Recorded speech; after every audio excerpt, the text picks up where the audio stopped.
pupunta ako sa Spar para pick upin ko yung in-order ko online. Ngayon. Kasi kahapon wala kami sa bahay. Nag-work. Kaya dito, inalagay ng DHL sa supermarket. O, diba? Ayan. Kita niyo yan. Kita niyo yung supermarket. Maliit na supermarket namin. Ito lang yung malapit sa bahay namin na supermarket. Pero maliit lang at hindi kompleto ang paninda nila. Kaya yun. Dito tayo.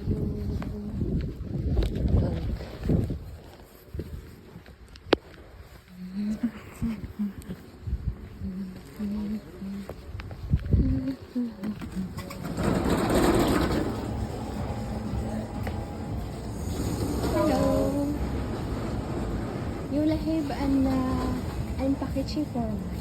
Een pakketje? En wat is het huisnummer? 650. 56? 55, 56?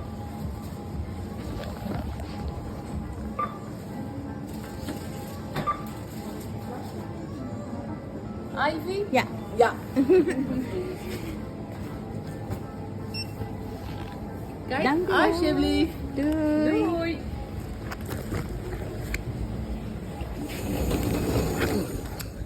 Ito na. Siya nga. Muntik na lang. Ang order.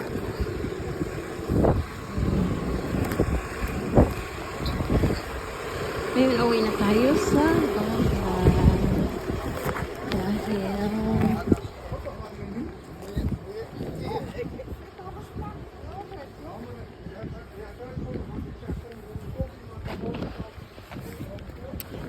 Dahil di ba?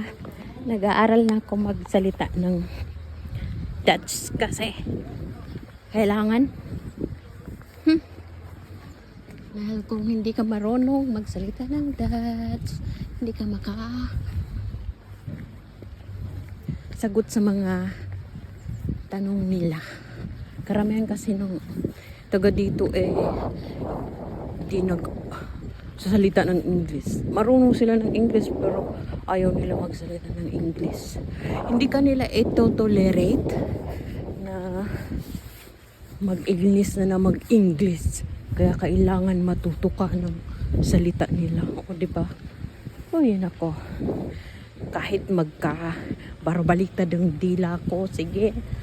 Kahit hindi naintindihan, ay nako. Kasi iba yung salita nila dito. Hirap i-pronounce. Tapos pag iba yung pronunciation mo, sabi nyo, sorry, no kakinkir. Okay. Oh my God. Ito yung playground. Diba? Ginigiba yung mga bahay dyan. Ginigiba yung mga bahay dyan. Matatanda.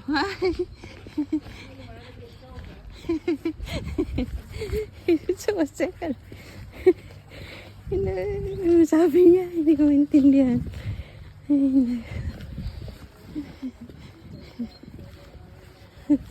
Napaka-friendly nila dito. Kaya nga, kailangan matuto ka kasi napaka-friendly nila kapag may sasabihin sila tapos hindi mo mag-gets. Ay, nako. Hindi mo naman masabi. Ay, nako. Speak English. Speak English, please.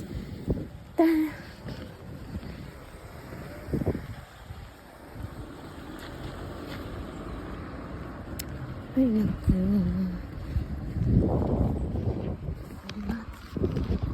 Patayin na natin kasi mahaba na yung video ko.